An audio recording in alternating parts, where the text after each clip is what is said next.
Hi everyone, very good evening to all of you here and a very, very warm welcome. We are at this very exquisite Havells Experience Centre here in New Delhi and we are being hosted by Mr. Partha here. Thank you so much for having us here. He's the business head at Havells India Limited. How are you doing here today, sir? Fantastic. Thanks for being here. And it's an exciting discussion. Looking forward to. Yes, surely. We're all looking forward to this very invigorating discussion on a topic which is, of course, which is very relatable to all of us here. We are all architects and designers in the panel here. And of course, we have the lighting expert, Mr. Partha here from Havells. But the topic for today is a global influence on the design of modern homes today.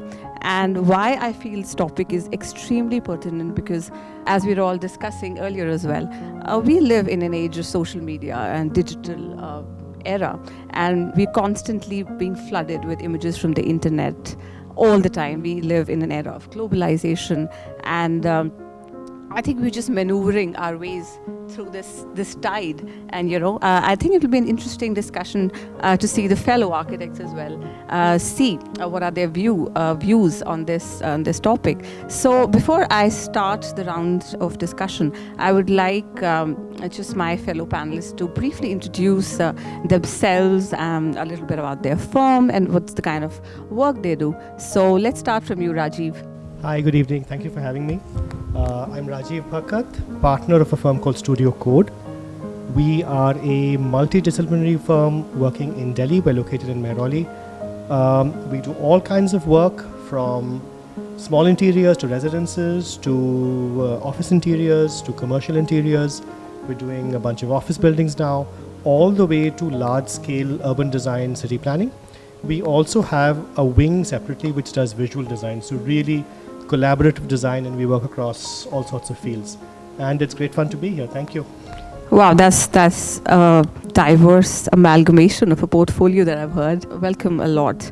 And yes, Amit, please, over to you. So my name is Amit Murao, and I'm a partner at Ashray Design Consultants. So we are also a multidisciplinary firm. We are doing diverse sort of projects across India and a couple of projects in Africa as well.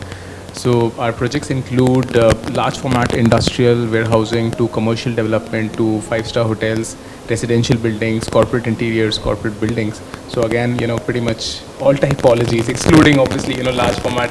I mean, I would say urban design. So we are not there yet. Okay. So glad to be here. Thank you. Of course, we're very glad to have you here, Amit, as well. So over to you, lovely lady, Vandana ma'am. Hi everybody, I'm Vandana Saxena. I'm the founder and design principal of Studio 4. We are a boutique firm that focuses on residential, hospitality and commercial. And about 80 to 90% of our work happens to be in the hospitality domain. We are not hence very multidisciplinary, but we are a very, very focused and niche firm. And yeah, that's us. We are based out of Gurgaon and happy to be here. And lovely to meet all of you. Thank you so much, ma'am. Mr. Partha, I think you can also introduce Havells as a brand and a bit of the responsibility that they are showing towards the consumers. A bit of introduction about yourself and the brand as well. So hi, very good evening to all of you, and thanks to be part of this panel. And my name is Partha Karmakar. I currently take care of the business of B2B lighting, and it's an interesting subject for me for many years.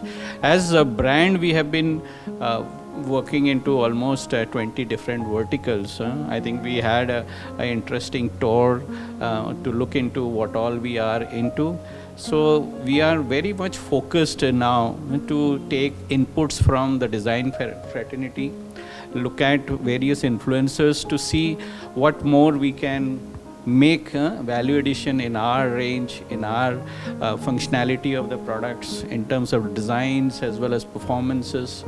So I'm sure today's discussion would give us some interesting insights which can be plotted back into the drawing board. So I feel that as a business head, all my people who are into the design, I tell them that we need to be in the beta zone, so that we are always open for new ideas, new interesting insights, which should go back, and if we come back with a very customized bespoke solution, that would be the most apt for your projects, and that's how the collaboration can go to next level. So looking forward and very excited for this discussion. Thank you. Yes, of course. And Havells being already there on the global stage, I think you would be very well versed with the topic of today as well. So looking forward to your opinions as well. Well, I am Shweta Kaw from Studio Miraki. I am your moderator for the day. And yes, let's spearhead the discussion now. So my first question that I would like to put to the panel is that according to you, what are the most prominent global design influences that you think are shaping or say influencing the design of modern homes today? Are they just purely functional? Are they just more in terms of aesthetics? Is it more technology oriented? Is it sustainability? What is your take on that? Can we start with you, ma'am? So I think a home should be the reflection of the personality of the person who lives in it. And, to give an all-encompassing answer perhaps would not be appropriate, because we come across various kinds of requirements. Functionality is always the underlying layer which cannot be negated. So that is the single layer that you have to solve across all types of typologies of projects, be it homes or, even hospitality or commercial. But what's becoming, unique about functionality now is that people are looking for more multifunctional homes as well, where they want even their furniture to perform multiple operations. For example, a study desk doesn't need to remain a study desk anymore. It can perhaps fold up and create more space around it. So that is one aspect that we are seeing changing in functionality. When it comes to, say, the overall design trends, there has definitely been a shift from, the very popular contemporary minimal to now spaces having the need for more personality. So people are asking for more maximalist spaces. And I would say thank God for that, because it was getting rather boring to see these very Dubai-esque houses coming up. So I think people are willing to express themselves a lot more. I would say not just be Indian, but for their homes to express their travels, for their homes to talk a lot more about their families, display their pictures, display their own personal stories. So that's happening, and then of course there is the technology layer that's ever evolving. But the strange aspect is that we build our house, or the destination. You can build a lot of destination homes, but the home you live in, you typically build once and then you sort of redo it every 10 to 15 years. So people do like to invest in the latest technologies prevalent at that time, as long as they can afford them. Be it trying to control everything through automation or, various kinds of lighting interventions. So we see people swinging both ways. There are some who would like to go more modern in their approach, even in lighting. And there are others who prefer the more residential route, so to say, where accent lighting still, tends to take precedence in the space. So all sorts of different kinds of residential interiors are what we're talking about. When it comes to what we enjoy doing, I think it's a fine balance is what we like to create between a fine balance between being modern as well as being highly layered and textured. To create a space that is comfortable, where height, light, and natural light as well as artificial light merge well together. And I think the connect to the outdoors is something that we're always looking for. Thank you. Thank you so much, ma'am. That was highly insightful. And of course, when you were discussing about the multi-use furniture, I was getting visions of these examples that we keep on seeing from the Southeast Asia, Hong Kong, from where all these influences are coming, where the space is a major constraint, which is similar in a lot of cities and towns here in India as well. And of course, the maximalist approach is just going, just blown up all the way in India as well now. So yes, coming to you, Amit, please let us know. I think, the influence that is happening in India is happening at all the levels, and it is not just restricted to the aesthetic angle. Obviously there is a aesthetic impact, a lot of minimal, I would say, something that was very contrasting to the traditional Indian architecture has penetrated into the Indian homes now, the minimalist style. And obviously a lot of functional elements have also been captured. So technology integration has also happened. And I think it is an amalgamation of all these things that is happening now. The clients are coming to us with a lot of references to international houses, international spaces, and then we are trying to, then blend it well with the existing context, and that is, the kind of challenge that we are facing. A positive challenge, I would say. And at technology level, I think a lot of development has happened. Now people are asking for houses which are, I would say technologically pretty much loaded.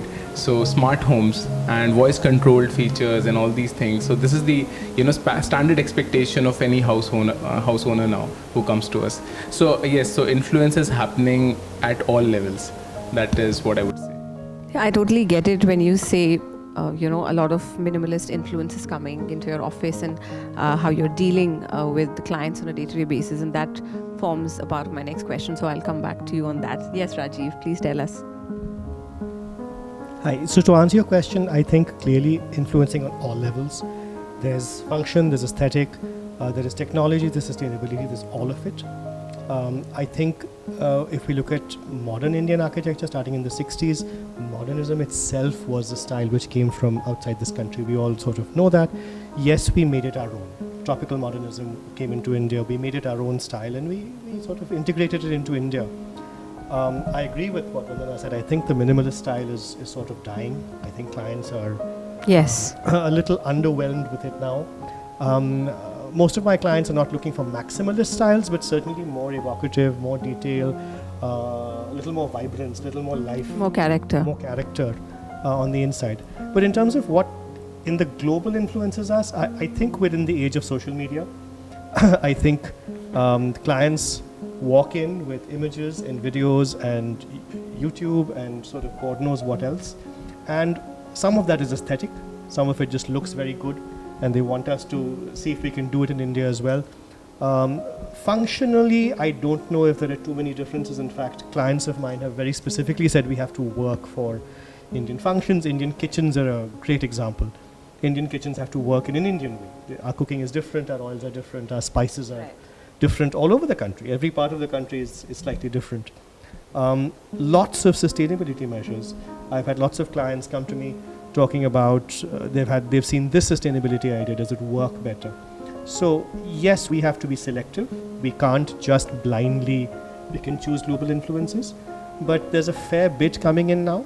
I think it's different from what it was just 20-25 years back, because there were less people who traveled, social media didn't exist. So the idea of what influences us was limited to those who traveled, those who saw the world. You could see it through books, but it's not the same thing as seeing it yourself. Today, social media really changes all that. Lots more people travel. Plane tickets have become far more affordable. Everyone is flocking to China for everything, probably everything. Yeah. I'm in China for manufacturing and all over, and I hear people are off to Italy to go see the Milan Italy, of exhibit. course. Yeah, the Milan Design Week is just here right around the corner. I can see that Absolutely. as well. Yeah. So we're influenced, and by the way, we're influencing the world as well. People are looking at us just as much. So to answer your question, all of the above. We're influenced. Yes, of course. Cannot deny that. Well, when you're talking about the Indian kitchens and how our family structure and social setup is, I was just reminded of my workspace. So I operate out of WeWork, which is an American co-working setup. So my office has been here since 5 years now.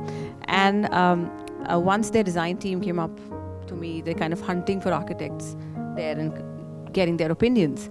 And I think the first thing that I had to say that, you have an open counter, there's an open area for eating. And I said, it doesn't work here because all the food is smelling, all the achars are smelling. So, your American concept is not working here. Do something about it. So I just got reminded of that example. And yes, Mr. Partha, what is your take on this? See, I think we are the providers in most of the projects. So what I would say is one of the most important thing which I could see in last so many years is today customer is more aware.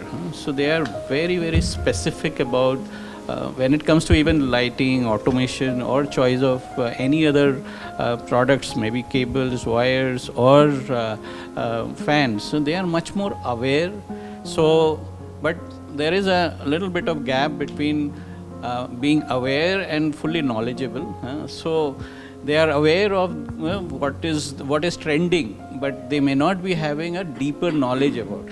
So we take a lot of responsibility that we have to educate and give them the full spectrum of what choices are available, how the functionality of the product is better there. So when it comes to lighting, I was saying, the parameters which you were talking about, performance have been going to next level. So there have been times when one area used to be getting designed for, say, 100 lumen power density, LPD. So now we have very efficient commercial offices with 35 LPDs also. So green buildings, well standards, that consciousness is going much, much higher for a very select type of clientele. So technology and functionality both have moved to next level. And I'm sure there are many other factors which are already there. But what we see, an area of improvement also, we keep on giving solutions, is in these areas. Yeah. Yes, of course, I totally agree with you that clients often have a very superficial knowledge, or I would not say knowledge, I would say information. So we have to handhold them and kind of carry through the project. So my second question that I want to put to the panel here is that, of course, it is a continuation of my first question, that we are in the age of with the advent of social media and global exposure. How are the clients' expectations and tastes evolving? So we already spoke about how minimalism is slowly having dying, and we're going towards maximalism. And maybe I see there is a new trend called Japandi. There are Eastern influences and not just Western ones. But as architects, as we all know, I think we've always felt that we are custodians of our heritage, our cultural identity, the way we build, and we always tend to be a bit more indigenous in our approach to what we design, even interiors or homes. And we always have, we take that responsibility on ourselves. So how are you navigating this tension, when the clients are demanding global styles and you are trying to adhere this path? Just want to throw some light on that. So Rajiv, we can start with you.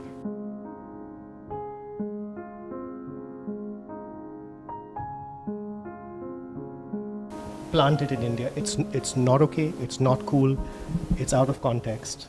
Architects, I think, we're trained to understand this very well. If you disagree with me, let me know, but it's part of our training.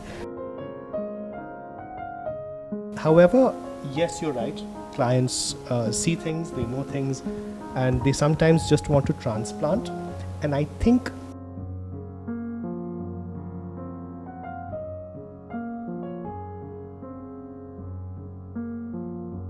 And I do think clients understand. I think clients understand that their lives depend on it, that they need to be a little bit more individual rather than copying either Norway or Japan or the United States or whichever your influence is. I think clients are receptive. I think they're intelligent. Well, I think you're really lucky, Rajiv, I think. Or good at explaining. Yes, maybe better put it that way. Yes, Amit. So, let me digress for a moment. This is a very interesting question, and I don't know how many of you have heard about this rapper called Hanuman Kind. Have you heard? Yes, I have heard. So I was just 2 days ago, I came across one of his shorts for his new song, that is Run It Up. Okay, it's, I don't know whether you've heard of it or not, but it's awesome. Okay. And and most of the comments, so while I was scrolling the comment section, so I saw that this is the guy who is representing India's culture. And people are now seeing India from a totally different. So even I was kind of very impressed by the because it is I mean, obviously it's an English song, he is rapping, it's all Western music, Western styling, but then the the videography, the content, the instruments that he's been using are all Indian. Okay, so that kind of fascinated me. I was also thinking when this question came up, so I was thinking that definitely yes, and this is, I think, our responsibility. We have to preserve our heritage, and we also have to give the client what he is looking for. We obviously can't impose our ideas, so we have to amalgamate what the client is aspiring for, what we can bring to the table, and I think ultimately it's a good fusion that needs to be served to the client. Yes, of course. We need to move forward. I mean, I'm certainly not implying that we need to be very reserved in a cocoon of ours, and of course we need to kind of strike a balance. So what are your views on this very interesting discussion? I have very specific example which actually will give an answer to this, that what's happening globally, and the choices are or the inspiration is coming from the global references, and they want something in India. We had many such clients, many such projects. Recently when we did the Ram Mandir project, or lighting for Ram Mandir project, they had very specific requirement of lights which will go concealed, and these lights they wanted, the inspiration was from some international brand, but obviously they don't have that kind of a budget. So that's where I would say Make in India program is really encouraging and pushing the boundaries for companies like us to develop products which are of global design and made in India with the kind of reliability we are expecting. So we have been able to offer solution in Ram Mandir, such kind of products which are having that kind of a reliability and design feature, which can be walkover, which can be under water, which can be cleaned with water, and we are still able to maintain the same kind of a construction as well as the aesthetics of it and the lighting effect also. I mean to say that the inspiration can be from various countries, but now we have solutions which are possible to be made in India.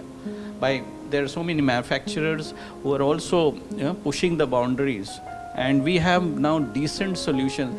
Earlier in lighting industry and similar automation, we had to totally depend on some of the imported brands with God knows what would be the service level and all. So that's what I wanted to say. Yes, we can do everything here now in India, so why go anywhere else? Yes, Vandana. So I have a slightly different take on this topic, and though I agree with all of you, I feel that we are now in an era where people are very proud of being Indian, and I've actually noticed this over the last 5 years, that there has been a reverse influx of people coming back from abroad and wanting to live here and be proud of their the fact that they're Indians. And you're seeing a lot of very India modern products also being developed, specifically for homes, and a lot happening in the furniture segment as well, where a lot of India-based brands are doing phenomenal work, where their product feels very rooted, yet it is contemporary in how it looks overall. So I think we are now in an era where it's actually becoming easier to influence your client, that though they might come with imagery that looks global, they're very open to the idea of the mix of both India as well as modern. And I also have another take here where I feel that, especially when it comes to architecture, that is where it becomes a lot more difficult to educate your client, because the sensibility of what is Indian is very difficult to describe, right? Because what is Indian to me is, having these threshold spaces, having a certain level of climatic comfort where your microclimate becomes very important. So if you have this constant effort to always maximize your FAR, how are you then going to achieve any of that even as an architect, right? So the battle is not just between your client and you. I mean, at a home level, maybe yes, but then homes are not always large homes, right? They're also condominiums which people are buying into. So they don't really have a say on the architecture there. So it is very multidimensional a question, and I feel this can be targeted best if there is less democratization of architecture, and there could be some policy level control which can happen at the government level or at some municipal body level, where architects like us can contribute in creating some sort of policies where there can be a definition to what a certain state or city can look like. For example, there could be a definition of, say, these are the 30 materials that you can use that work in our climatic context. What they will do is not just create a great microenvironment for us or buildings, but it will also give us great visual appeal. At least a city will look a certain way. Because what's happening today is that though we used to pride ourselves in how diverse our culture is and how diverse our architectural heritage is, when you travel to various cities today, everything tends to look very similar. And our tier 2 cities and our tier 3 cities are becoming like tier 1 cities very rapidly. I think urbanization is happening so rapidly that if at a policy level something is not done, and if it is left to every individual to educate themselves, or to even perhaps contact an educated architect or designer, we're waiting for, I don't know what we're waiting for. So I think the onus of this should lie on some administrative bodies and it's not that they're not doing their bit, but I think that needs to happen a lot more rapidly. I think that's a very meaningful take on this topic.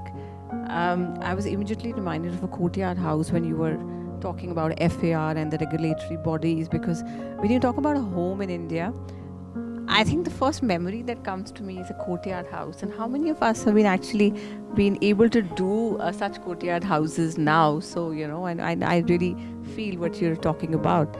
I think let's move on to, like Mr. Partha has already quoted a very good example of how Havells has been like the cheerleader in the Ram Mandir project. Of course, I totally agree that we cannot dilute one another, and these influences will always be a part of our lives. Can you share certain examples from your work or certain projects or something that you've seen, in which this very harmonious balance you've been trying to have has been achieved, or maybe there's an attempt? Yes, Amit. We are doing one 5-star hotel project in Leh Ladakh. Okay. Oh, that's great. So our client's aspiration. So in the previous question I was talking about aspiration. So always, clients have some sort of aspiration when they come to us. So in this case, our client's aspiration was to have a very classical design. Okay, classical luxurious kind of a outlook of the hotel. Okay, and kind of English style. Now the mandate of the authorities in Leh is that every house, every building has to have a wooden element above the windows. Okay, so there is a certain wooden vernacular element that has to be there, otherwise your building will not be sanctioned. So for us the challenge was we had to fulfill the aspiration of our client, and we had to fulfill the mandate of the local authorities. So even when the brief came to us, and then when we came to know about this mandate also, so we had to really think, how can we really do this? So we did a lot of iterations in facade design, and ultimately we were able to create one design which actually blended this wooden element very, very beautifully within a very overall classical looking structure, very luxurious kind of outlook, and the wood really fits in really, it fits in really well. So, so this is one example wherein, we had to marry these two things which were very contrasting to each other, but then it, once done, it went, it looks really good. So I have I've been to Leh like 2 years back, and I know what you're talking about. What I felt was that, this wooden cornices and the kind of element they have, it was there in every building, every hotel, so wayfinding was very tough.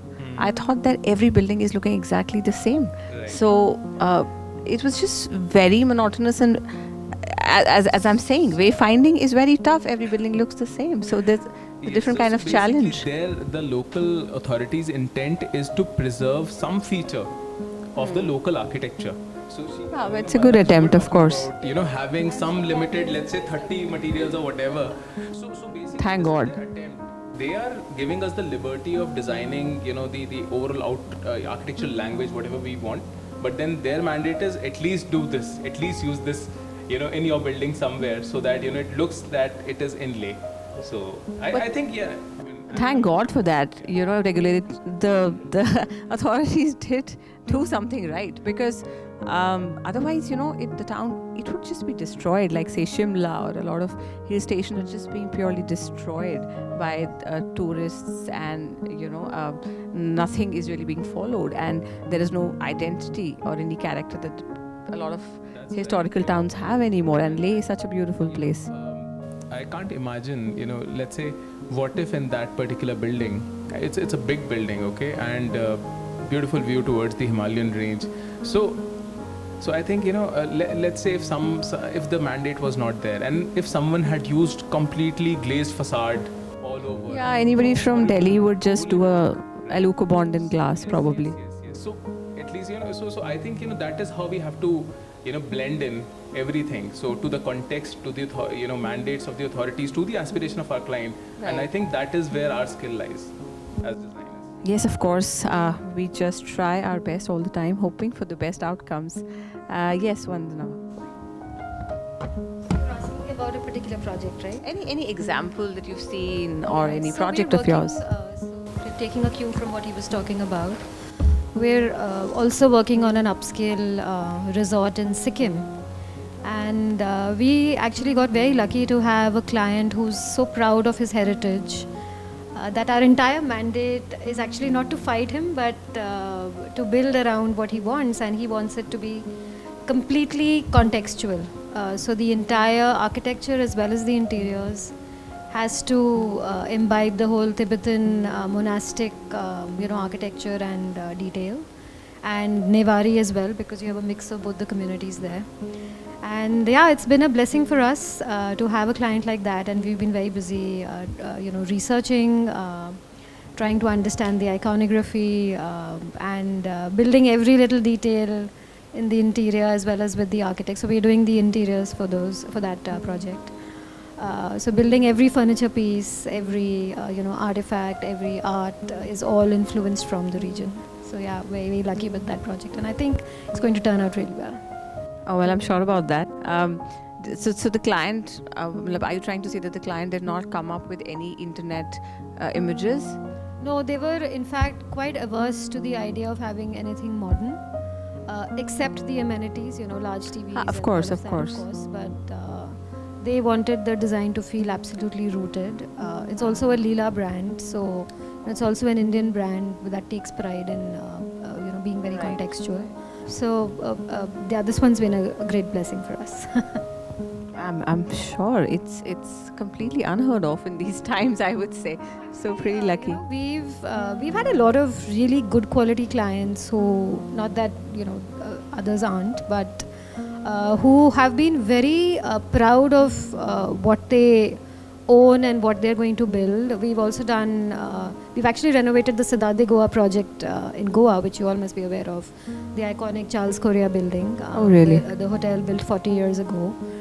So as of last year, we closed that renovation, and likewise in this project as well, we were asked to transport the guest back to when this hotel was built. So there is nothing ultra modern, or it remains a Portuguese hamlet outside and inside both, even after the renovation. Both the projects have had a very similar brief. That's a delight to hear that. So yes, Rajiv, I'd like to hear from you as well. So I have a fun project to talk about, entirely different scale. The question reminded me of a really lovely residence that we had done a while back. It was on a larger parcel of land in Delhi, and the client came to us with a uniquely Indian condition, or I thought it was uniquely Indian, which is they said that we have broken up from a joint family. We have seen the fractures which are happening in this generation, very contemporary issue.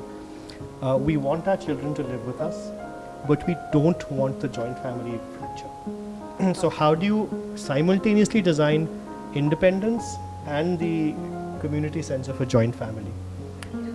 It was a challenge. It was an interesting challenge, and that was the functional rough brief, and the aesthetic brief was that because this was in Delhi, this was a larger parcel of land. They were influenced by the beautiful houses of Lutyens Delhi, which is also Delhi context. And again, we said we're not going to copy it, but we're going to interpret. We want to interpret Lutyens as Delhi, and Lutyens as Delhi has these beautiful sort of 18th, 19th century buildings which are specific, which are fundamentally compression structures. So we took that aesthetic, we interpreted the proportion. We actually built a house around courtyards. Since you talked about courtyards, we built a house around courtyards. We actually calculated solar angles at peak summer, building to building to building, so that every building shades every next building. And then we designed the house so that every family unit has a separate unit, but they all come together into a common kitchen. So it was a bit of both. It was understanding family, understanding solar, and we said that, look, we're going to make you a very light building which blends into the landscape, which is a very contemporary concept. That's not how Lutyens' buildings 100% work.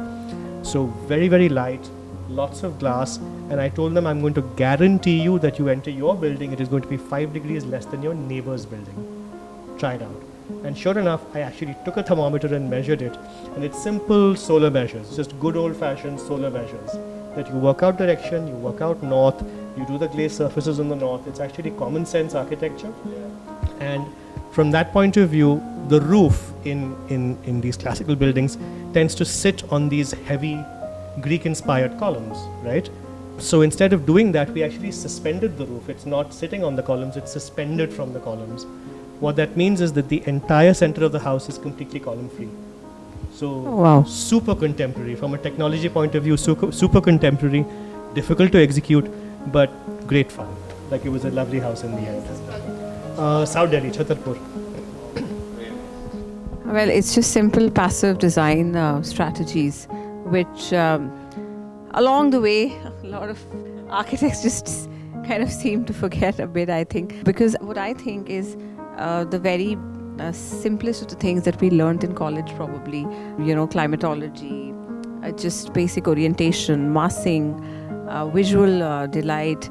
I think everybody just keeps on pushing for more active technologies, cooling systems, more, okay, you need to cool this building, better equipment, better machinery, better refrigeration. So here is an example of pure passive design, how you can make an excellent building. Thank you so much. It was really, really wonderful listening to your project. Coming to materials, the heart of architecture, heart of architects.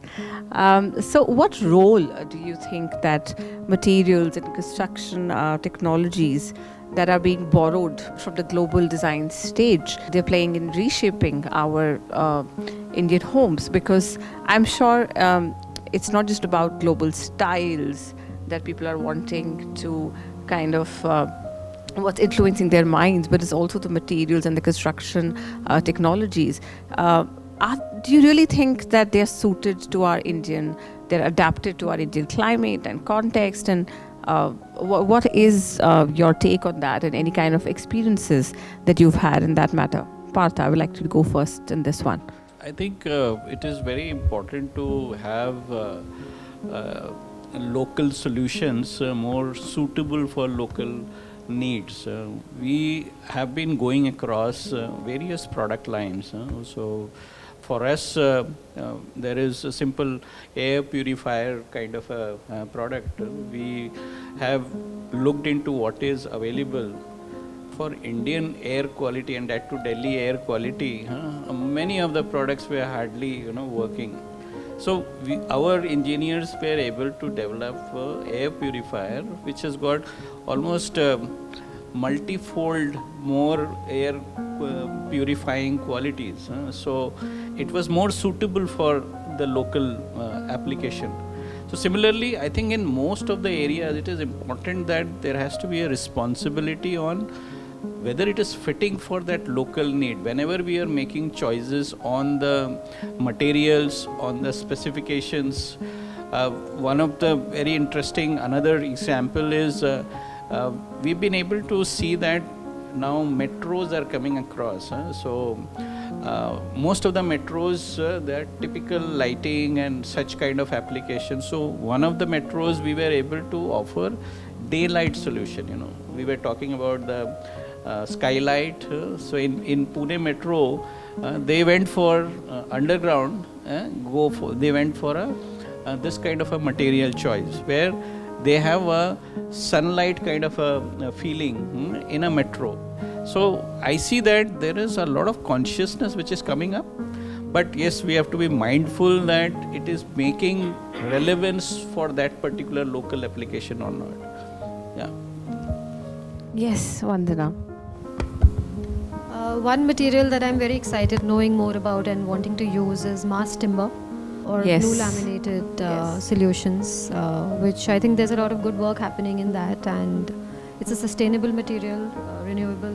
I wish India can learn from the West and adapt and use this product. I'm not a big, I don't enjoy looking at all these glass facades that are coming up around us, but what is the correct solution for it?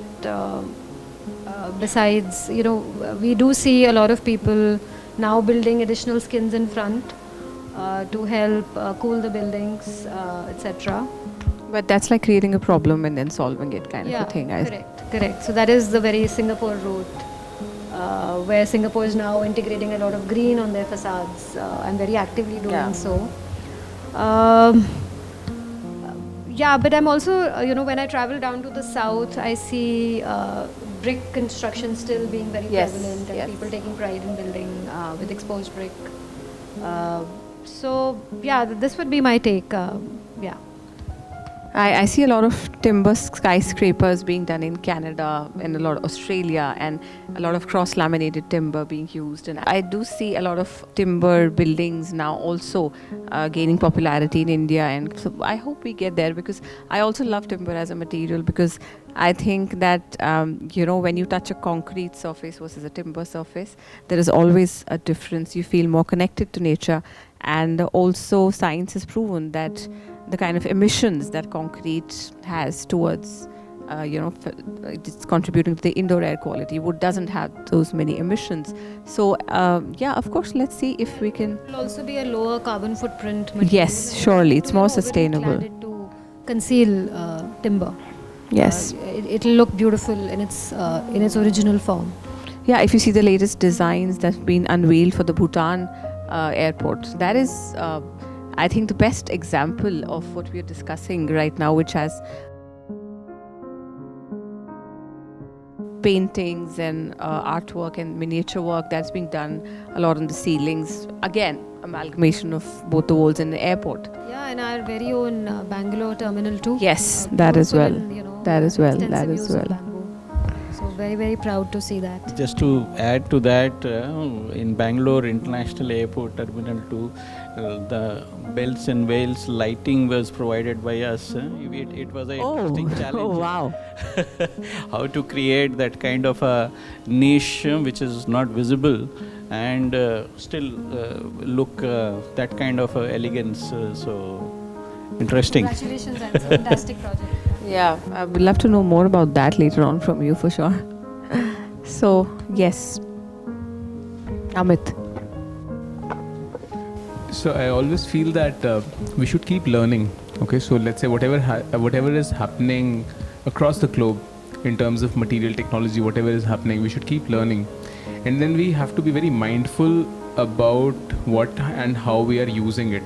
Okay, so adaptation of technology, definitely we should go for it. we talk about, if we're talking about highly efficient materials or technologies, we should definitely adopt it. If we talk about materials, let's say for example, very common, Italian marble. So, many times, a lot of our clients, they are very particular, as a statement, they want Italian, marble all over the house. And, I feel that why do you want that? We have beautiful Indian stones as well. So why can't we use that? And aesthetically, I think, it is at par with whatever. Yes, of course. There's no doubt on that. Those are the moments where I feel that, there are a lot of other options available.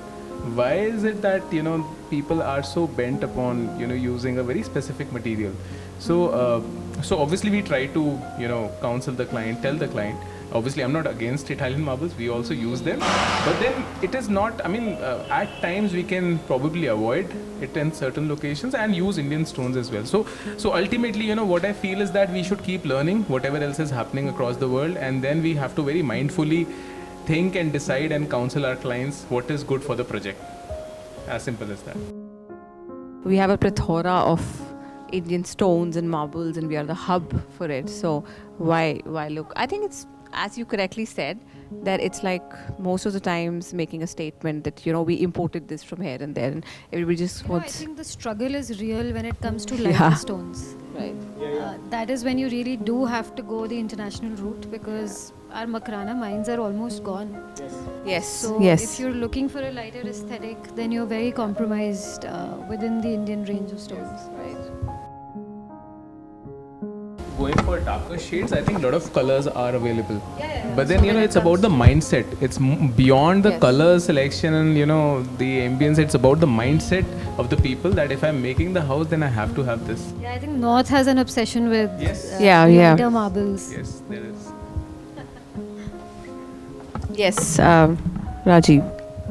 So I have a slightly different take on this. So to explain my point, we all went to schools, and you would remember, some of us, that you'd have these school debates, and one of those often very funny and repeated topics would be science, boon or bane.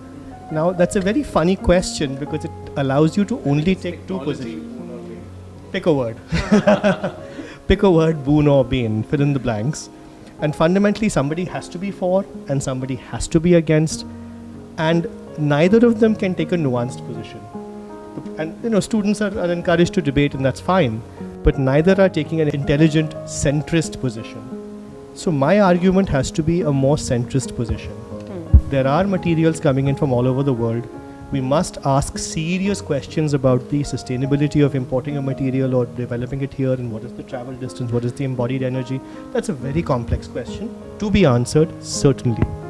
But I think particularly somewhere around 2000 to maybe 2012, 13, 14, 15, I don't know exactly, I can't tell you a precise year, but I would say that, somebody told me going foreign was fashionable. Suddenly hiring foreign architects was fashionable, and getting glass was fashionable, and using a Luxe bond was fashionable. And it was done very blindly, very sort of in a copy-paste way, where buildings were just clad one after the other. And I think that by and large, that trend has stopped. I think clients are no longer looking blindly for international designers anymore. Yes, there are a few called in for specific things, but in general, clients understand that a local response is important. Equally, I think architects have realized that there are weirdly negative results to simply blindly taking materials and applying them. And now we can be intelligent about it. We see the material, we understand its function, we understand its energy, we try to contextualize. So even that most terrible of materials, glass, can be used intelligently. You have to think about it. You have to use it intelligently. So no boon, no bane, just brains, please. That's a very good way to sum it up, I think. So when you were talking about mindlessly importing things from abroad, what you talk about is what you say, a cradle to grave approach. We need to see the embodied energy of materials, and we're not just picking up sustainable products very blindly, that okay, this is a 5-star rating, this is a specific green rating of the product, and we just pick it up, and of course you get points in your either certifications, and so it's just a very green eye wash. I call it a green wash actually. So we should just kind of abstain from that. Okay, so coming from sustainability to luxury, I would say, because I think after sustainability, the most trending word these days is luxury. So when we talk about modern homes, of course, we talk about luxury. So what is the idea of luxury in Indian homes today, and how is it changing with the global influence? What does luxury mean to you, Amit? So I won't say from my perspective, I'll say from The world view, the client's view. Yeah, the client's view. So now people are not very specific about, just using luxurious elements, maybe chandeliers or whatever. But now people are looking for experiences, okay? So they want a nice experience from their home. So be it, some wellness areas or maybe some meditation zones or, specific spaces for some very specific purposes. And definitely integration of technology in their homes is something that is, very prominent nowadays.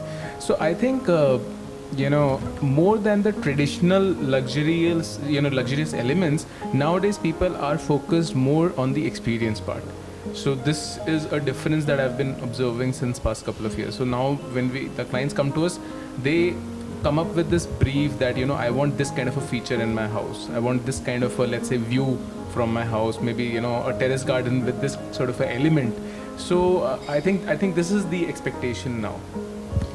So it's not just maybe a collection of glamorous items anymore. It's about curating an experience. Yes. So people are very specific that, I would like to have my morning tea, sitting over here, having that view. So people are giving that sort of a brief, okay? And they're talking about, I want, let's say, complete home automation, scheduled appliances, everything. When I wake up, the water should be warm in the geyser and everything. So this is the kind of brief that we are getting nowadays. And I think this is a much better brief and much better situation. Absolutely. As opposed to, just importing a couple of... Yeah, luxury was just taking images from Dubai and just kind of... So this is more interesting for us to work with. Yeah, of course. Yeah. As architects, we feel that this is a much better brief for us. We can design the entire house around that idea. Yeah, of course, more challenging, more fun, more creative. And of course, creating a wholesome experience is what we are all here for. Yes, Rajiv. So that's a very good question. I think luxury, perhaps more in the Indian context than many other places, I think is customization. The ability in a home to really customize the requirements of that specific owner, that specific climate. And it is not just customization, is not an item or an object. It is the entire day, it is the entire life. I often ask clients who come in for residences, luxury or not. I just, we go through the brief, it takes a while, and we always ask them a question at the end. I have always wanted a fill in the blanks. What is it that you've wanted? And people come out with the most interesting thoughts. I've always wanted just a bit more elbow room to cook. I have wanted just a bit more space in my closet. I have always wanted a bathroom where I see a lot of natural light, because I didn't see it in the city. I always had this frosted glass bathroom. And you get so many types of answers, and it deals with their life, their vision, their thoughts, their experiences. And to me, luxury is their ability to come to a good designer and get that custom solution for them. You can pick materials, you can pick chandeliers, all that stuff is part of it, but it's not the core of it. The core of it is superficial. It's giving them something really specific to their needs, their life, and just making their day, making their life just a little better. To me, that's real luxury. Give me a cue to deal with difficult clients. Maybe just have a questionnaire for them. Thank you so much. Yes, Mr. Partha. So I think bang on. We already spoke the things which are very, very critical nowadays is one, experience, and bespoke. So I think these are the two most important elements which are driving the choices in contemporary clients, be it professional clients or home clients. everybody wants a wide variety of choices so that they can pick up the bespoke one more suitable for them. And certainly nobody wants to have a age-old technology. Everybody wants a very smart, latest technology to be used. So that's where challenge for us also, that constantly we have to come out with solutions which are matching these requirements. Yes, ma'am. I think most of the points have already been spoken. I couldn't agree more with Amit and Rajiv both. I agree that customization is luxury, and I also believe that a lot of people are now realizing that when they thought of luxury, they typically think of their guests.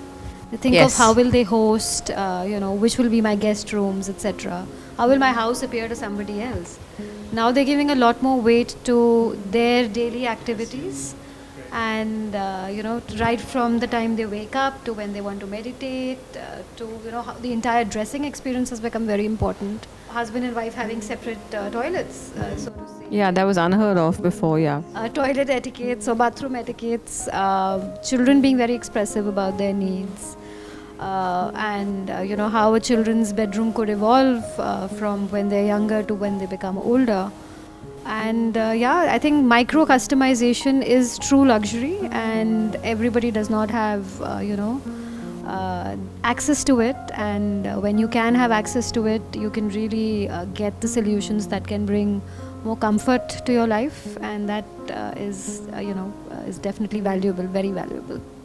Yeah, I And think, as architects, sorry for cutting you. Oh, As for sure. architects, we are the directors of the entire project, and while we understand and can stitch all of this together, we can also give it an underlying thread that can tie together the spaces to look cohesive and to create spaces that can speak one language. maybe to sum it up, I think earlier it was all about being more ostentatious, and now it's about having more fulfilling experiences that enhance the quality of your life and your family. So I want to add one point here. I think there has been a big shift in the mindset of people post-COVID. Okay. Yes. So before COVID, the mindset was very different. Maybe superficial perspective and all these things. But then post-COVID, when people realized that we had to, they had to spend so much time in their homes, then the mindset had shifted, and then they felt that my house has to be as per my requirements, and that is why I think now people consider this customization, personalization, creating a very bespoke element and creating a house which is very specific to the experiences that the client want. This is probably now being equated with luxury. So I think the big mindset shift has happened post-COVID. Yes, of course. I totally agree with you. I also have seen this shift post-COVID. I also saw a rise in people demanding spaces for working in their homes which were not there earlier.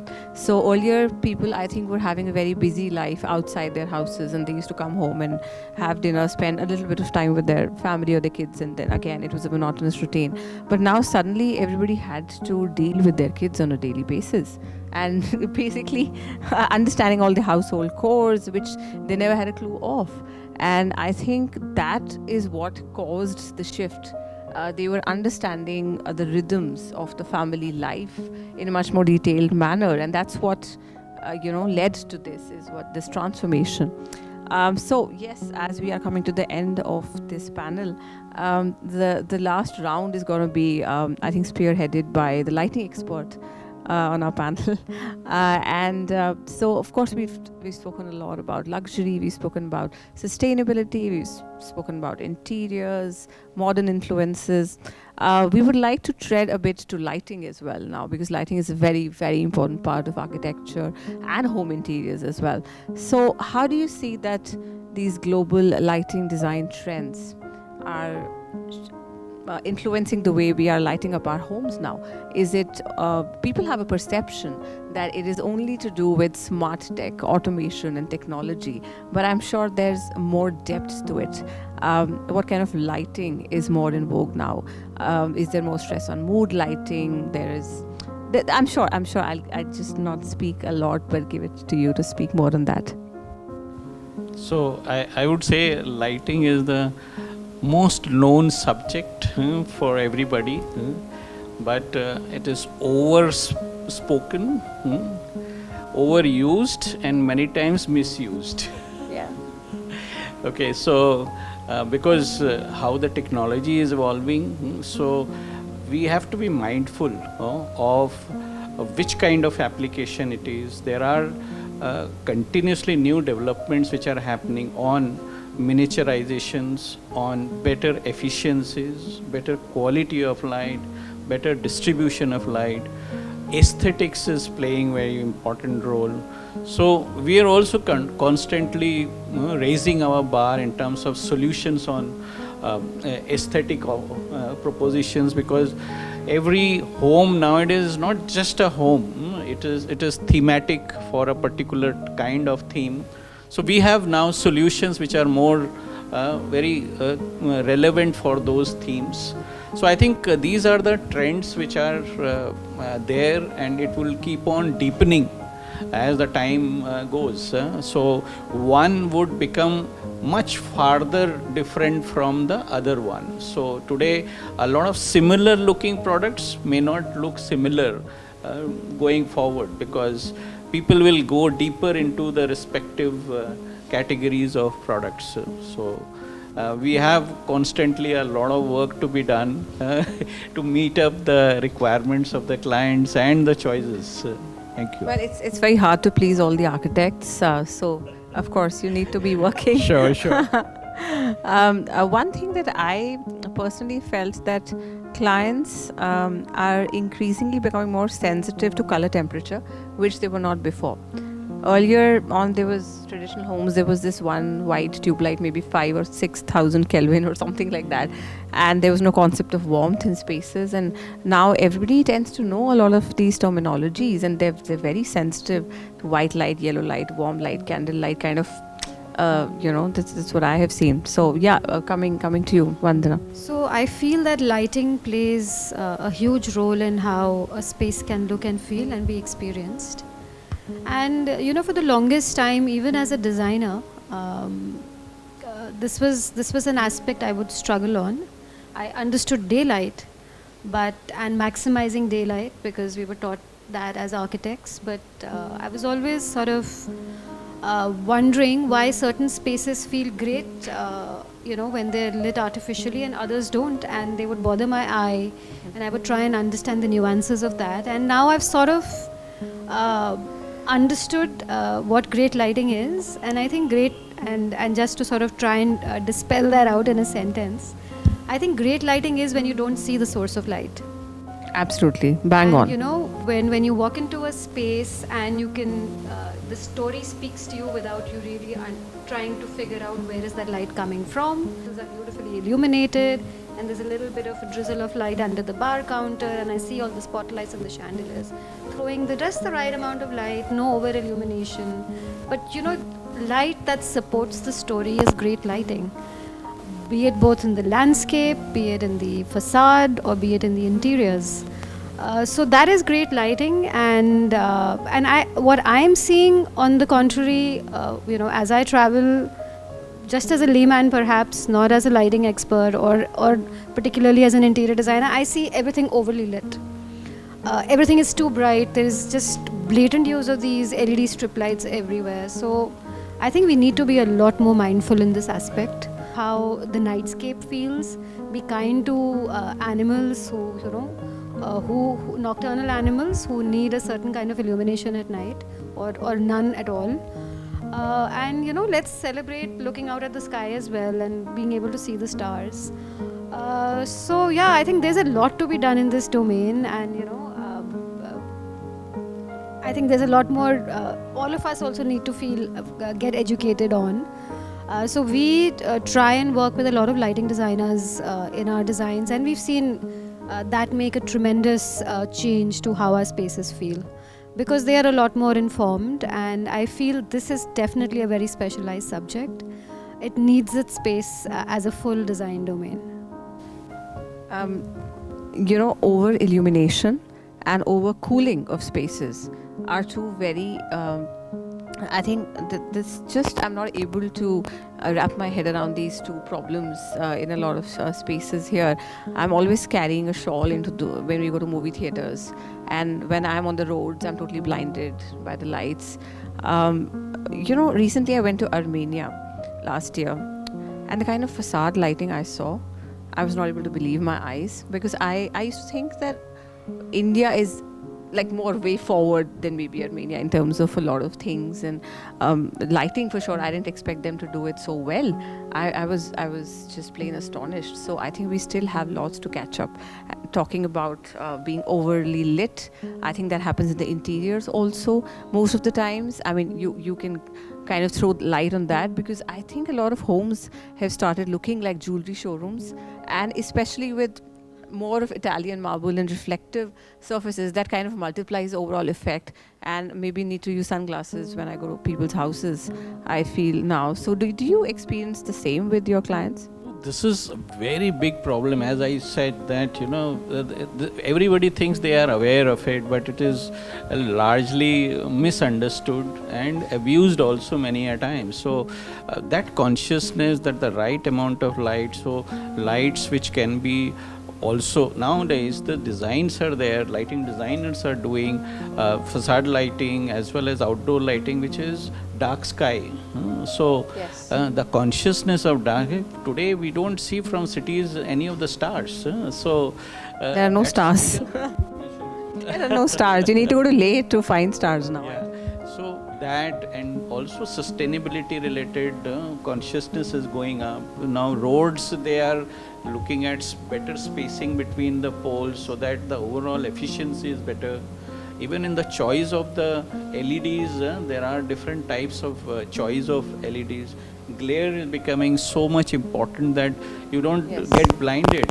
Even in applications like office and home, why people are going for indirect lights? It is because they have understood how difficult, how painful it is. Your circadian rhythm gets completely, affected with that. So I think there is still a lot of scope of further improving and educating and being responsible. Yeah. There are a lot of health issues caused by bad lighting, which I think the audience needs to be more aware about. Probably that's another panel discussion in itself, I think. Yes, Amit. When we are doing interior design, lighting is something that can drastically change the appearance of a space, okay? And we can create multiple scenarios in a given space, because we can't change any, the flooring is fixed, your ceiling is fixed, wall finishes are fixed. But using lighting very carefully and very wisely, you can create multiple, moods in a given space. So I, for myself, I'm very excited about it. When I was doing my own house, I had created, so there is this concept of ambient light, task light, then accent light and all these things. So I was so, fascinated by this idea. So I have used all these kind of lights in almost all the spaces. Even the washroom has this kind of ambient task for shaving and all, and then there is a suspended lighting for accent as well. But I honestly feel, it changes the mood drastically. The moment I switch on the other light, the mood, the energy of the space changes. So I am very enthused about the lighting design and everything. So that's my take on that. Yes, Rajiv, what's your 2 cents on that? Well, I think lots of things are happening. Lighting is, of course, very important. I think everybody would agree lighting is extremely important. I think as technology is changing, as we're making more contemporary buildings, we are moving away from harsh single solution lights. In other words, one light solves everything. We used to, like you said, the white tube light solved everything. It used to be harsh white light. We still have, maybe I'm not going to blame them, but grandmothers who still say if you study in white light, you'll study better. Yeah. Marks achhe aayenge. Those kind. People still think that white light. White light should be used as far as reading and working is concerned. It is always preferred to use. Yes, They would. 6,000 K. That's what they last for. They do. I don't. For myself, I don't. I prefer sunlight for myself, but I understand people's requirements. But I don't mean from the light temperature point of view. I just mean from the choice point of view. That people don't. I think people understand. Architects understand that there are choices to lighting. It doesn't have to be a one-point solution. Single spaces can have multiple light options. There can be softer options and gentler options. Lights can now cater to everything from a great evening with a lot of people to a nice, quiet, dark, romantic evening. And all of that is possible in the interior space. The last thing, I actually agree with what you both said. I think talking about luxury and picking up from there, the biggest luxury today is natural. To look at the stars is luxury. There's air pollution, there's light pollution. Yes. I live in Delhi, and I know that if I open my door at 2 in the morning, all I see is lights flickering in the distance. When you fly down from the plane, all you see is lights flickering below. And yet, when I went to Mussoorie, which was not too far back, I saw lights up the hillside. Shimla's wall is completely filled with lights. You need to go really far out to try to avoid sort of night light and unnatural light. So nature to me is the great luxury we should all strive for now. Well, I think we've had an immense learning experience in this panel today here, and I would like to thank Mr. Partha and everybody here at Havells for hosting us.